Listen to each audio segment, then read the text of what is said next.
l'histoire de la psychologie cognitive est un voyage fascinant au cœur de la compréhension du fonctionnement humain. Elle commence avec les philosophes anciens et se poursuit jusqu'aux avancées technologiques actuelles. Cette discipline examine les processus mentaux tels que la perception, l'attention, la mémoire, le raisonnement et la prise de décision. En somme, la psychologie cognitive cherche à comprendre comment nous pensons, apprenons et rappelons les informations. À la fin du XIXe siècle, la psychologie était encore une science jeune. Des philosophes tels que René Descartes et John Locke avaient déjà posé des questions sur l'esprit et la connaissance. Cependant, les travaux de Wilhelm Wundt marquent la naissance de la psychologie en tant que discipline scientifique. Wundt a fondé le premier laboratoire de psychologie à Leipzig en 1879. Dans ses recherches, il a cherché à mesurer les expériences conscientes par l'introspection et à quantifier les processus mentaux. Néanmoins, l'introspection a montré ses limites. La psychologie comportementale, avec des figures comme John B. Watson et B.F. Skinner, a dominé le paysage durant la première moitié du XXe siècle. Les behavioristes ont concentré leurs efforts sur l'observation du comportement observable, rejetant l'étude des états mentaux internes. Cette tendance à ignorer les processus mentaux a suscité des préoccupations, notamment chez les psychologues des années 1950, qui ont ressenti le besoin de réintroduire l'esprit dans la psychologie. C'est dans ce contexte qu'est née la psychologie cognitive. Des chercheurs tels que George A. Miller et Ulrich Neisser ont remis en question l'approche strictement behavioriste. Leurs travaux ont mis en lumière l'importance des processus par lesquels les individus traitent l'information. George A. Miller a présenté son célèbre article intitulé « Le nombre magique 7, plus ou moins 2 », démontrant que la mémoire à court terme a une capacité limitée. Cela a conduit à la formulation de théories sur l'encodage et le stockage de l'information. Dans les années 1960 et 1970, la psychologie cognitive a pris son essor grâce aux innovations technologiques. Le développement des ordinateurs a permis aux chercheurs de créer des modèles plus précis des processus cognitifs. La métaphore de l'ordinateur est devenue centrale, les chercheurs voyant le cerveau comme un système informationnel. Cela a mené à des études sur les chaînes de traitement de l'information, les façons dont nous accédons aux souvenirs et notre manière de traiter des tâches complexes.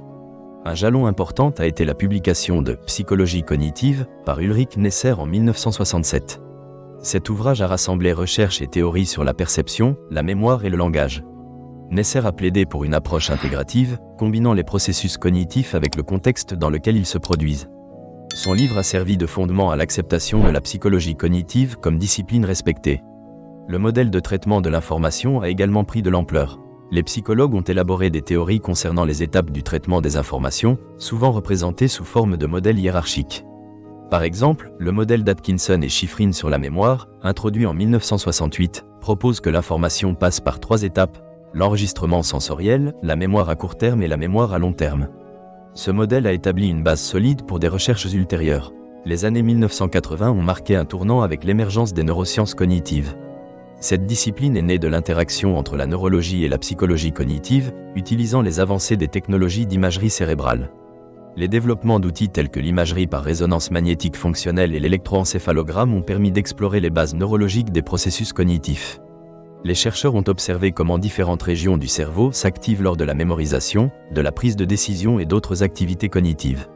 Cela a également ouvert la voie à une meilleure compréhension des troubles cognitifs et neurologiques. En parallèle, la psychologie cognitive a élargi son horizon en s'intéressant à des domaines variés tels que l'éducation et la psychologie sociale. Les psychologues cognitifs ont examiné des questions liées à l'apprentissage et à la mémoire dans le cadre éducatif, développant des méthodes pédagogiques basées sur une meilleure compréhension des mécanismes d'apprentissage. Les années 1990 et 2000 ont vu une poursuite de l'intégration des connaissances de la psychologie cognitive avec d'autres disciplines. Des approches interdisciplinaires ont vu le jour, permettant à des experts de diverses spécialités de collaborer sur des questions concernant l'esprit, l'intelligence artificielle et la conscience.